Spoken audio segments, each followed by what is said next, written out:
Support comes from Mosby Building Arts, refreshing outdated bathrooms into modern indoor retreats. More at callmosby.com.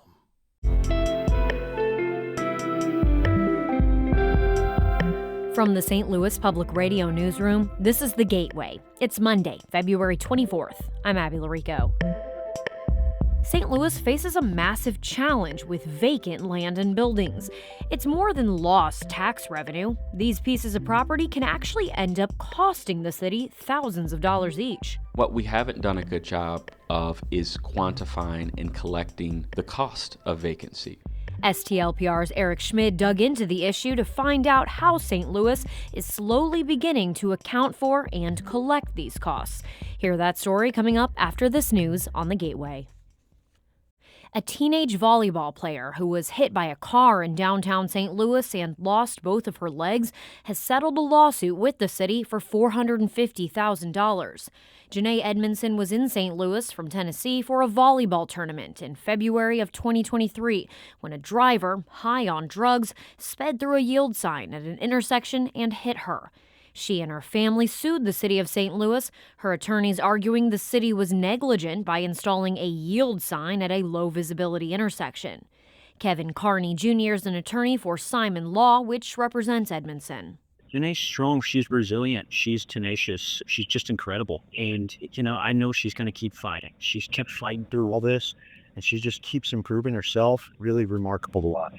He also says Edmondson's prosthetics and other medical expenses cost thousands of dollars and will require maintenance for the rest of her life.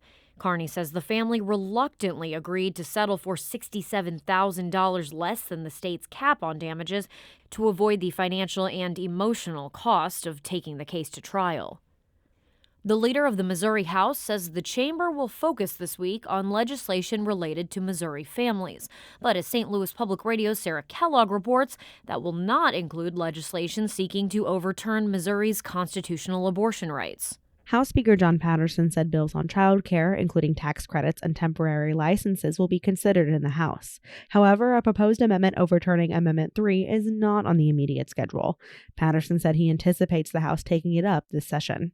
House Minority Leader Democrat Ashley Aune believes the reason why the House hasn't heard legislation yet is that Republicans aren't united on this front. I'm guessing that there's a lot of consternation on their side about the actual details of the legislation that they put forth. The House has already held a hearing on a proposed constitutional amendment that would overturn Amendment 3 if passed by voters. In Jefferson City, I'm Sarah Kellogg, St. Louis Public Radio.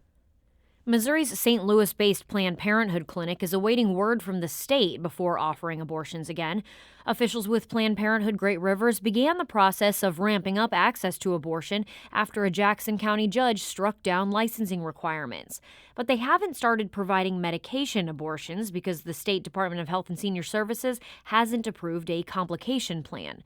Nick Dunn of Planned Parenthood Great Rivers says he's hoping the state will act swiftly. It's a standard plan that we submit to the state of Missouri just to let them know what our emergency plans are in case, something happens with a patient. Planned Parenthood clinics in the Kansas City and Columbia areas are also in the process of restarting abortions. The new leader of the Democratic National Committee says that Missouri Democrats can get out of their electoral funk. STLPR's Jason Rosenbaum has more on Ken Martin's visit to the St. Louis area. Martin spent Friday in St. Louis talking to Democratic activists and voters.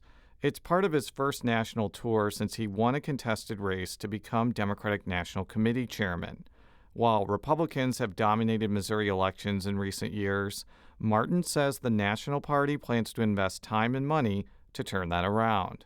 We're going to organize everywhere through the lens of when you organize everywhere, you can win anywhere. Missouri Democrats are focusing next year on picking up seats in the State House and Senate, especially since some swing districts will have open races. I'm Jason Rosenbaum, St. Louis Public Radio.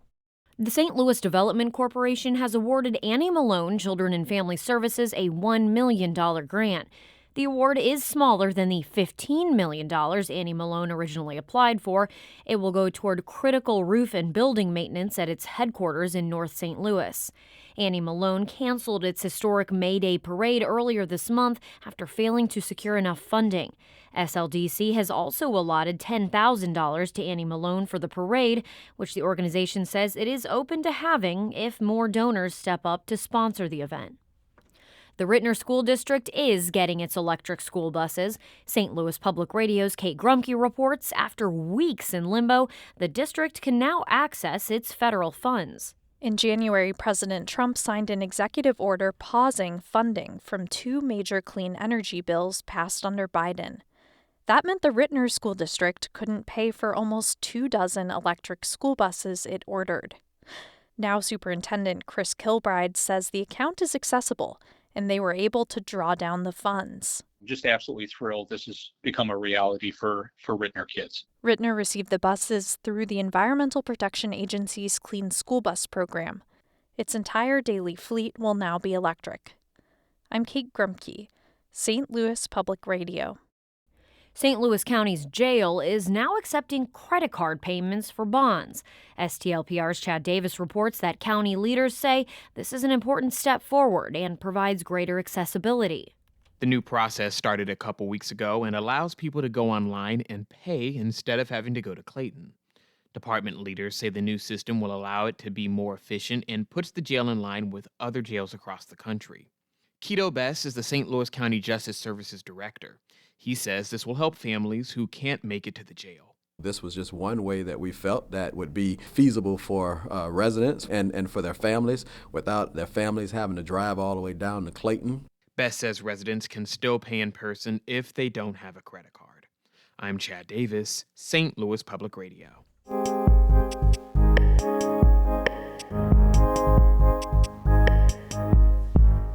St. Louis has nearly 25,000 vacant parcels of land, and about 10,000 of those include vacant buildings. That's according to the St. Louis Vacancy Collaborative. City leaders are getting more serious about the issue, with recent legislation to increase the fines on properties left vacant and coming up with better ways to collect that money. But STLPR's Eric Schmid reports it will take time to see these changes on the ground. We're going to work through this story a little backward, starting at the end of the process, a tax sale on the steps of the civil courthouse downtown. Opening bid to you, sir, is $9,150. Dozens of people gather here on this mild fall morning to bid on properties that the city is auctioning off. $10,000. It's the result of lawsuits that St. Louis's collector of revenue filed months earlier, seeking to foreclose on properties whose owners haven't paid all of their city taxes. This kind of auction happens a few times a year, but this one is special because everything up for sale today is vacant. 15.5, going once, going twice, sold. A few parcels sold this morning, and the rest that don't go into the city's land bank, where someone can buy one in the future and do something with it. This mechanism serves a few purposes, the biggest one being to recover what the city spends on upkeep of vacant properties. St. Louis has long had this ability, says Laura Ginn, a vacancy strategist with the city. And just wasn't utilizing that authority in the past. The only thing owners used to get billed for was demolition. But Ginn says that's grown to include the costs that come with other city code violations too. We're talking about a cost to apply board ups to openings, a lot of times repeatedly, a cost to provide mowing and weed eating, and sometimes demolition or stabilization work. Those are true costs that need to be recuperated. And the city performs this work on all parcels in St. Louis, regardless of who owns them. The city goes in and uses city tax dollars to do that. Jared Boyd is Mayor Tashara Jones's chief of staff and says most of the city's vacant buildings have private owners. What we haven't done a good job of is quantifying and collecting the cost of vacancy. In 2024, the city reported more than $21 million in outstanding fees and fines related to vacancy. This month, St. Louis aldermen passed a few bills that add new fines for properties that are left vacant and open to entry and demolitions without a permit. They also approved an increase to the administrative penalty for violating building codes, and all of these can be tacked on to an owner's tax bill. it will take time for the city to even begin to recoup the millions of dollars it's owed. The earliest the new legislation could take effect is September, and the city has tens of thousands of vacant properties with debts. But it's important to start somewhere. Tarek Abdullazam is the Vice President of Technical Assistance for the national nonprofit Center for Community Progress. The cost of doing nothing are astronomical, and to make strategic investments with improved policy and then improved practices really is the best approach to turn the tide. Abdullazam says there is a chance every tax dollar spent may not get recovered. And if you can't get paid back, then at least take ownership and temporary stewardship of their property. Put that property to use that's consistent with the community's goals. But Dale Sweet, a local attorney who specializes in the forced sale of real estate by the government to collect a tax bill, says this whole foreclosure process is not a perfect solution. Well, this has always been a tax collection strategy, and it's difficult to use a tax collection strategy to also address problems with vacancy and abandonment and dilapidated property. Ginn, the city vacancy strategist, agrees. We can get real excited about tools and jump into implementation. But what I've liked about the vacancy strategy work is that we're spending a lot of time making sure that software departments are connected and talking to each other. Ginn says it helps the city prioritize where it needs to dedicate finite resources now to make the biggest dent in this huge challenge. I'm Eric Schmid, St. Louis Public Radio. Our Brian Moline edited that piece. The Gateway is a production of St. Louis Public Radio, a listener-supported service of the University of Missouri St. Louis. Theme music by Ryan McNeely of Adult Fur. I'm Abby Larico, and from the St. Louis Public Radio newsroom, this has been The Gateway.